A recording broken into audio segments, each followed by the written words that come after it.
Hi guys, I just thought I would talk you through the tasks for week 6. So hopefully last week, which was week 5, you successfully created your data sheet, and I'll show you where those data sheets are in case you're not too sure when we get to that stage. So our learning intentions for this week are basically to now start to describe the data that you've then processed and put onto a data sheet for last week. So we're interpreting it from at least two. Now most of you had at least 2 graphs. So there we go. So when you're describing a graph, it's really important that the first thing you do, and I will be showing you some examples, is you write a little starter sentence first. You don't want to just dive in. It's really important that you tell the marker, well, what graph are you talking about and what is that graph showing you? So I've given you an example here. So figure 1's a bar graph showing how people got into Glasgow. And just make sure the marker knows exactly what you're talking about. Remember, you want to make the marker's life as easy as you possibly can.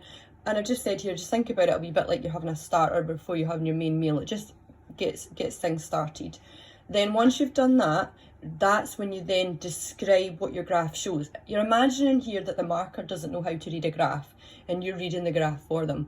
So you're basically doing things like saying the highest, the lowest, there's been an increase, a decrease, and at National 5 you have to use numbers. It's not enough to just say increase, decrease, etc. You have to use numbers or you do not get a mark at National 5.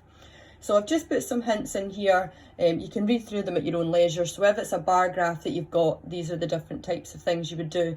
If it was a line graph, there's some hints for you. For those of you that have picked pie charts. So what I've done here is I've got an example here for Dundee. So I've got a wee starter sentence and my graph is perfect because it's figure 1, it's got a title and it's got titles up the side, so it's got number of people, it's got how they travelled, so it's got all the information that a graph needs.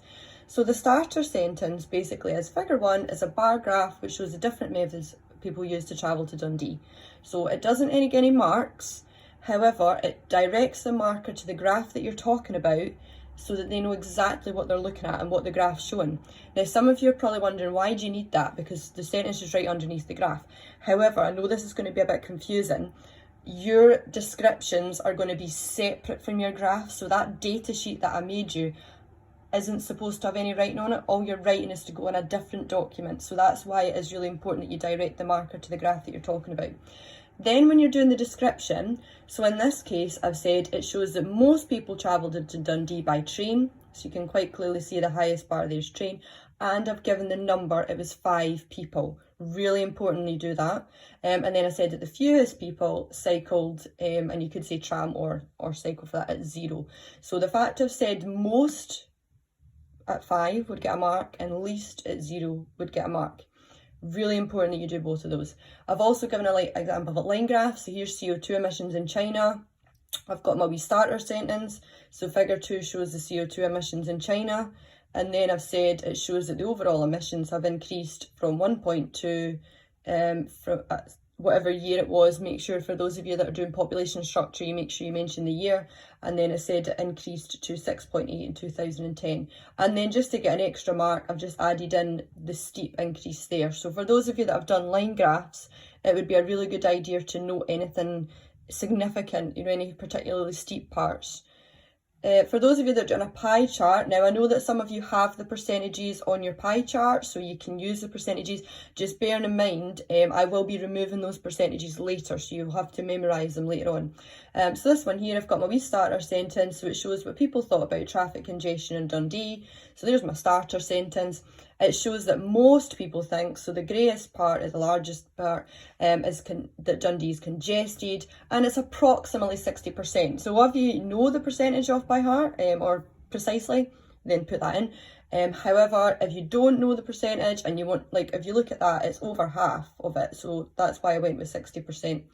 And then I've just said the fewest people thought it wasn't congested at all at 0, and then around 20% thought each of the other ones.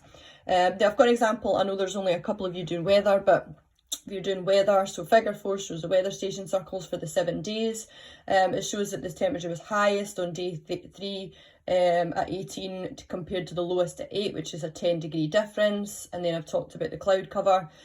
So then you've got a task for you. So task 1, you've to then have a go at describing those graphs. So there's a bar graph for you. So the kind of thing you want to do is say, well, which year had the highest.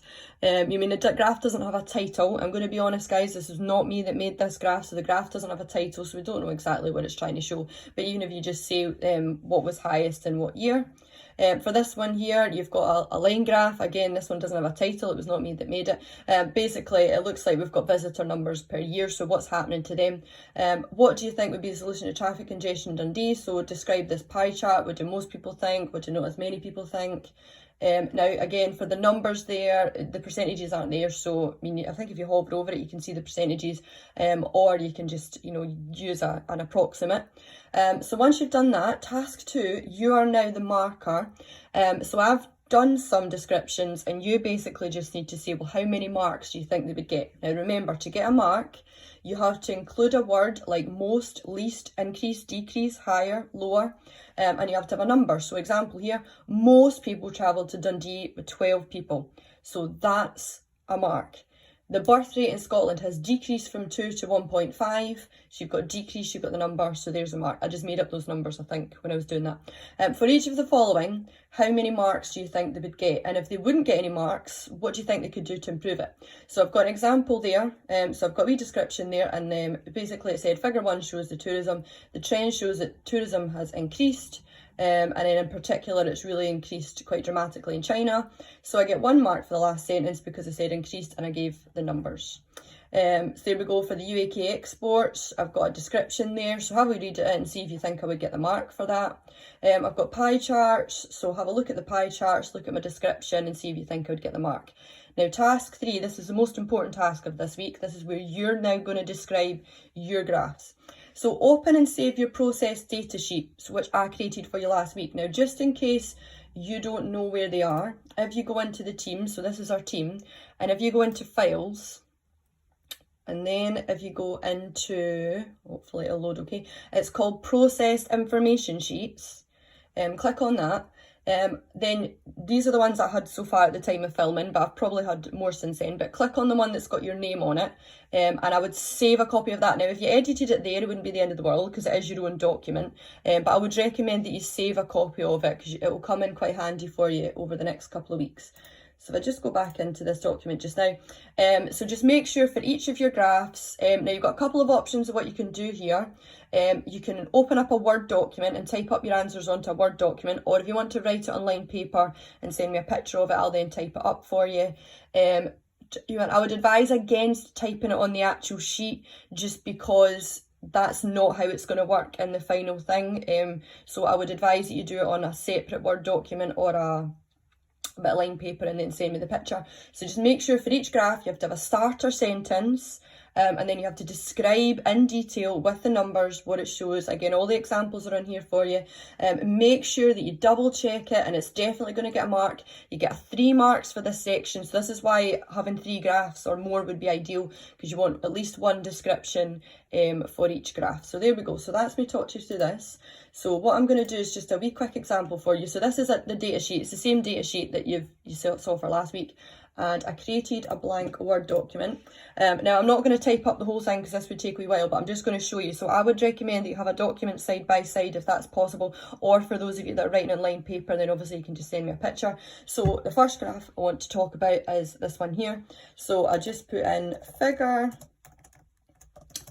1 shows how people travelled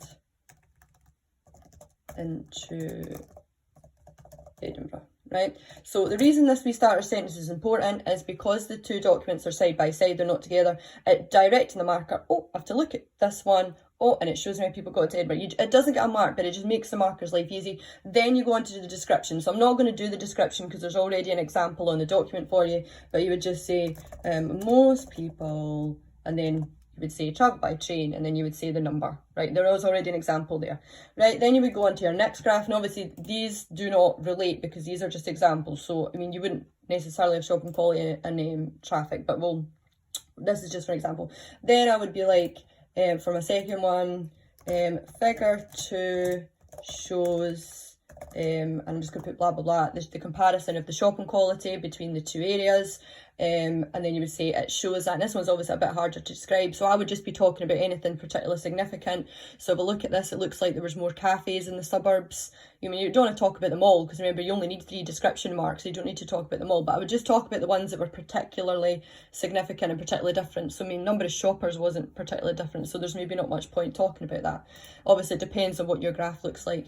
Birth rate in Japan, so then I would just be like, figure 3 shows the birth rate in Japan. It shows that overall from 1960 to 2015, the birth rate per woman has decreased from blah blah blah to blah blah blah. Again, it can be approximate as long as you're reading the graph. If I then move on to the next one for the pie chart, so it would then be figure 4 shows, and it would be a pie chart of the traffic congestion in Edinburgh. It shows that the majority of people thought this at such and such percentage. And then again, for the last one, it would be table 1 shows the weather station circles for the 5 days in Larbert or wherever it was that you did it. It shows that blah blah blah. Again, the example is already in the document I've got for this week. So once you've typed up all of this, just double check it, make sure you've gained at least 3 marks for this section. It would be a silly 3 marks to lose. So if you've got any questions, please ask me. Hopefully this has helped you. But as I said, I'm here if you've got any questions. Stay safe.